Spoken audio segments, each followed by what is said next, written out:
Hi ನಮಸ್ಕಾರ. ಇದು Friday night mini vlog. Night cake ಮಾಡ್ಕೊಳ್ಳೋಣ ಅಂತ ಹೇಳಿ ಮಾಡ್ಕೊತಾ ಇದ್ದೀನಿ. ಶನಿವಾರ ಬಂದು ನಮ್ದು ವೆಡ್ಡಿಂಗ್ ಆನಿವರ್ಸರಿ ಇತ್ತು. ಸೊ ಸಿಂಪಲ್ ಆಗಿ ಮನೇಲೆ ಸೆಲೆಬ್ರೇಟ್ ಮಾಡೋಣ ಮಿಡ್ ನೈಟ್ ಅಂತ ಹೇಳಿ ಸಿಂಪಲ್ ಆಗಿ ಡೆಕೋರೇಟ್ ಕೂಡ ಮಾಡಿಕೊಂಡು ಸೆಲೆಬ್ರೇಷನ್ ಕೂಡ ಮುಗಿಸಿದ್ವಿ.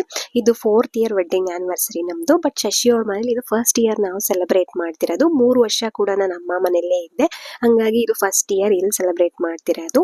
ಆಮೇಲೆ ಏನು ಗಿಫ್ಟ್ ಕೊಡೋ ಪ್ಲಾನ್ ಮಾಡಿರ್ಲಿಲ್ಲ, ಏನಕ್ಕೋ ಆಚೆ ಹೋಗಿದ್ದೆ. ಆಲ್ ಆಫ್ ಸಡನ್ ಏನಾದ್ರೂ ಗಿಫ್ಟ್ ಕೊಡೋಣ ಅಂತ ಹೇಳಿ ಬಂತು ಐಡಿಯಾ. ಸೊ ಸರಿ ಅಂತ ಹೇಳಿ ಅಲ್ಲಿ ಏನ್ ಸಿಗುತ್ತೆ ಪ್ರೆಸೆಂಟ್ ಅದನ್ನೇ ತಗೊಂಬಂದೆ. ಇದು 4th ಇಯರ್ ವೆಡ್ಡಿಂಗ್ ಆನಿವರ್ಸರಿ ಅಲ್ವಾ, ಸೊ 4 ಗಿಫ್ಟ್ಸ್ ಕೊಡೋಣ ಅಂತ ಹೇಳಿ ಅಲ್ಲೇ ಚಿಕ್ಕ ಪುಟ್ಟದನ್ನ ಸೆಲೆಕ್ಟ್ ಮಾಡ್ಕೊಂಡು ನನಗೆ ಯಾವ್ದು ಓಕೆ ಅನ್ಸುತ್ತೆ ಅದನ್ನ ಸೆಲೆಕ್ಟ್ ಮಾಡ್ಕೊಂಡು ಕೊಟ್ಟೆ. ಆಮೇಲೆ ಸ್ವಲ್ಪ ಬೇಜಾರು ಕೂಡ ಆಯ್ತು. ಫಸ್ಟೇ ಪ್ಲಾನ್ ಮಾಡಿದ್ರೆ ಇನ್ನೂ ಸರ್ಪ್ರೈಸಿಂಗ್ ಆಗಿ ಚೆನ್ನಾಗಿರೋ ಗಿಫ್ಟೇ ಕೊಡ್ಬೋದಾಗಿತ್ತು ಅಂತ ಹೇಳಿ. ಇದೆಲ್ಲ ಸಡನ್ ಆಗಿ ಆಯ್ತಲ್ವಾ, ಹೋಗ್ಲಿ ಪರವಾಗಿಲ್ಲ, ನೆಕ್ಸ್ಟ್ ಇಯರ್ ಬರತ್ತಲ್ಲ ಅವಾಗ ಕೊಡೋಣ ಅಂತ ಹೇಳಿ ನಾನೇ ಫುಲ್ ಸ್ಯಾಟಿಸ್ಫ್ಯಾಕ್ಷನ್ ಮಾಡ್ಕೊಂಡೆ. ಇವತ್ತಿನ ವ್ಲಾಗ್ ಇಷ್ಟೇ.